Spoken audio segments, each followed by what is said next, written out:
Halo teman-teman semua, kalau lo capek hidup miskin terus kayak lo pengen beli rumah mewah di Menteng, terus beli mobil Alphard hanya kurang dari 1 tahun, sebenarnya ada satu solusi yang cocok banget buat lo, yaitu korupsi. Jadi requirement-nya sederhana. Yang pertama, lo cukup punya hati yang hitam, jelek, kecil, dan gak punya empati. Yang kedua ya, lo cukup tidak merasa bersalah dan tidak punya malu terhadap sosial lo di sekitar gitu. Jadi kayak lo bertindak culas aja. Dan yang ketiga adalah lo cukup pintar untuk melihat sebuah celah dalam sistem. Kalau udah, mari kita ke pembahasan utama, yaitu apa itu korupsi dan gimana caranya kita ngelakuin korupsi.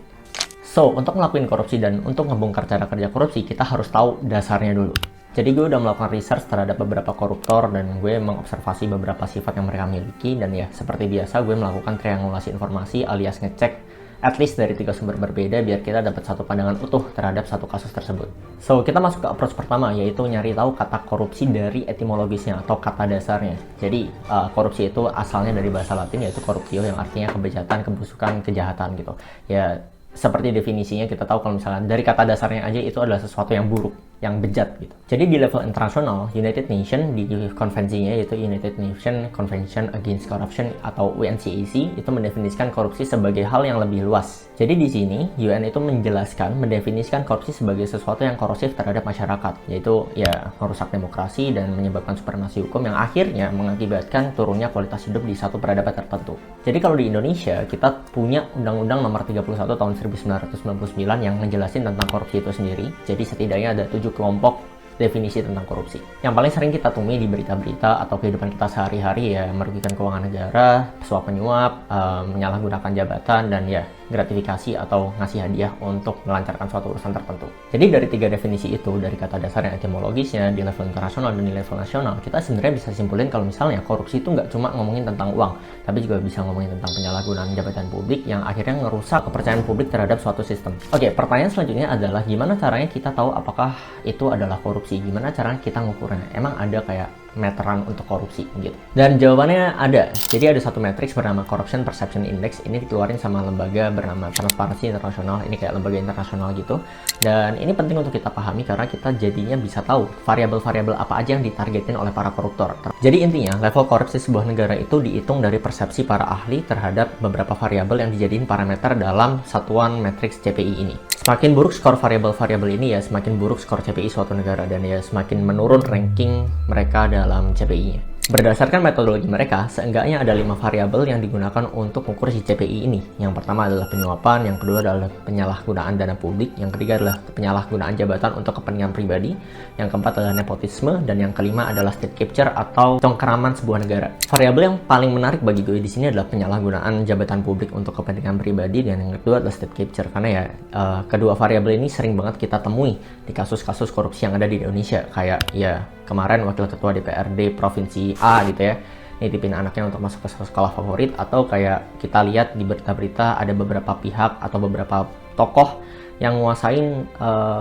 kebijakan dan kontrol dari suatu negara. Kembali ke korupsi dan CPI tadi ya, sebenarnya cara ngitungnya itu simple. Yang pertama adalah si Transparansi Internasional ini akan ngumpulin data-data dan informasi yang terkait dengan 5 variabel tadi. Lalu yang kedua adalah mereka akan standardize itu dari skala 0 sampai 100. Itu berdasarkan para ahli dan dihitung rata-ratanya per negara ditambah dengan standar error 10%. Ya kita bisa lihat hasilnya di skor CPI itu. Kelebihan pertama dari metode ini adalah datanya itu cukup kuat karena per variabelnya itu digunakan lebih dari 2 sumber, at least 2-3 sumber, karena sesuai dengan prinsip triangulasi informasi atau data ya. Dan ya mereka tuh sangat picky banget untuk nentuin sumbernya karena mereka sampai ngecekin metodenya dan ya datanya itu valid atau enggak. Kelebihan kedua dari metode ini juga adalah ya data ini tuh bisa di-compare dengan negara lain alias comparable, karena ya datanya itu kan distandarisasi dari skor 0 sampai 100 tadi ya. Jadi kita bisa compare angkanya dengan negara-negara lain, dan syaratnya ya mereka tuh punya time series datanya, jadi ya bisa di-compare antar satu sama lain dari negara tertentu ke time frame tertentu. Dan ya metode ini masih punya kelemahan. Yang pertama ya, metode ini tuh ngukur persepsi bukan realitas. Jadi ngukur persepsi si korupsinya berdasarkan sumber-sumber itu tadi dan tidak mengukur realitas korupsinya, kayak kasus apa dan nominal korupsinya berapa, itu nggak diukur. Kelemahan kedua adalah angka-angka ini itu ditentukan oleh para ahli dan para elit di bidang-bidang korupsi, di bidang-bidang ekonomi gitu. Jadi ya memang kita tidak bisa menganggap bahwa data itu meng-capture informasi-informasi kayak yang remeh-remeh di masyarakat kelas bawah, kayak ya udah bikin SIM harus nembak atau bikin KTP harus nembak, atau as simple as ya mau mutasi motor harus pakai calo dan lain sebagainya. Dan kelemahan terakhir, sekaligus kelemahan yang paling krusial menurut gue adalah ini tuh indikator yang lagging indikator yang lambat banget, karena ini mengukur persepsi, sedangkan persepsi manusia itu berubah seiring waktu dan cukup lama. Akibatnya adalah si CPI ini atau skor ini tuh nggak ngukur real time si kondisi korupsi. Dan sekarang karena kita udah tahu garis besar tentang korupsi, tentang apa itu korupsi secara etimologis atau dasar katanya, terus kayak apa aja yang masuk tentang jenis korupsi, sekarang kita masuk ke gimana caranya kita korupsi.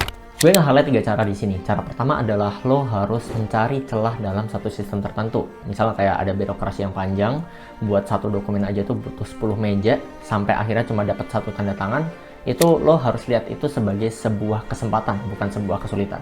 Semakin rumit aturannya, semakin panjang birokrasinya, itu semakin besar peluangnya lo bisa menawarkan jasa cepatnya itu tadi. Sekarang tinggal tawarin jasa lo itu untuk ke orang-orang yang perlu untuk bikin dokumen, karena ya mereka lebih prefer untuk ngeluarin duit beberapa dan nggak pusing dan nggak ngebuang waktu gitu. Karena ya lo bisa bantu untuk urusin jalur cepatnya. Cara kedua adalah lo harus fokus ke build orang-orang yang loyal ke lo, atau ya kita biasa sebutnya patron.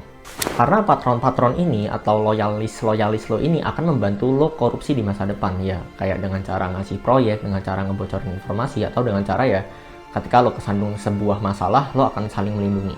Cara ketiga dan cara yang paling penting adalah markup anggaran. Dengan catatan lo harus make sure variabel-variabel yang lo markup tadi itu adalah variabel-variabel yang paling sulit dicari informasinya. Misalnya nih, lo markup harga baut dari pesawat terbang komersil. Pertanyaannya ya kayak siapa sih yang tahu harga baut pesawat komersil gitu. Jadi intinya semakin orang nggak tahu tentang harganya, transparansinya itu nggak ada gitu, minus, ya semakin lo bisa cuan dan aman dalam melakukan korupsi.